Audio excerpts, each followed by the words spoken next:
நான் சொல்கிறத அப்படியே இமேஜின் பண்ணிக்கோங்க. நீங்கள் ஐன்ஸ்டீனோட ஒரு மிகப்பெரிய ஃபேனுன்னு நினச்சிக்கோங்க. ஸோ அந்த வகையில் அப்படி நீங்கள் அவரோட ஈக்குவேஷன்ஸ் எல்லாம் பார்த்து நிறையவே இன்ஸ்பயர் ஆகிருக்கீங்க.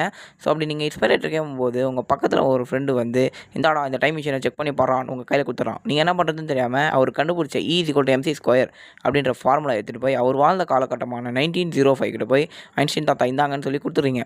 அவர் இது நல்லா இருக்குடா அப்படின்னு சொல்லி அவர் பேரில் ஒரு புக்காக பிரிண்ட் பண்ணி மக்களுக்கு கொடுத்துறாரு. இப்போ காலங்க போக இந்த கேள்வி என்னன்னு கேட்டிங்கன்னா, E=mc² ஃபார்முலா கண்டுபிடிச்சது ஐன்ஸ்டீனா இல்லை அவர்கிட்ட இந்த ஃபார்முலா கொண்டு போய் சேர்த்த நீங்களா?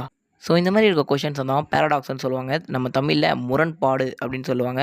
இந்த மாதிரி கொஷின்ஸ்க்கு 2 சாத்தியக்கூறுகள் இருக்கும். ஸோ சிம்பிளாக சொல்லணும்னா இந்த மாதிரி கொஷின்ஸ்க்கு ஆன்சரே இல்லை. அப்படி ஒரு ஆன்சருன்னு நீங்கள் சொன்னாலும் அதுக்கு எதிர்மறையாக இன்னொரு ஆன்சர் இருக்கும். அதுவும் கரெக்டாக இருக்கிற மாதிரியே தோணும். அப்படி நம்ம இன்றைக்கி பார்த்த பேரடாக்ஸ் நேம் கேட்டிங்கன்னா பூட் ஸ்ட்ராப் பேரடாக்ஸ்ன்னு சொல்லுவாங்க. ஸோ இந்த மாதிரி நிறைய பேரடாக்ஸ் இருக்குது. வர வீடியோவில் பார்த்துலாம் கைஸ். அப்புறம் இந்த வீடியோ இன்ஃபர்மேட்டிவாக இருந்துச்சுன்னா மட்டும் லைக் அண்ட் சப்ஸ்கிரைப் பண்ணிடுங்க கைஸ்.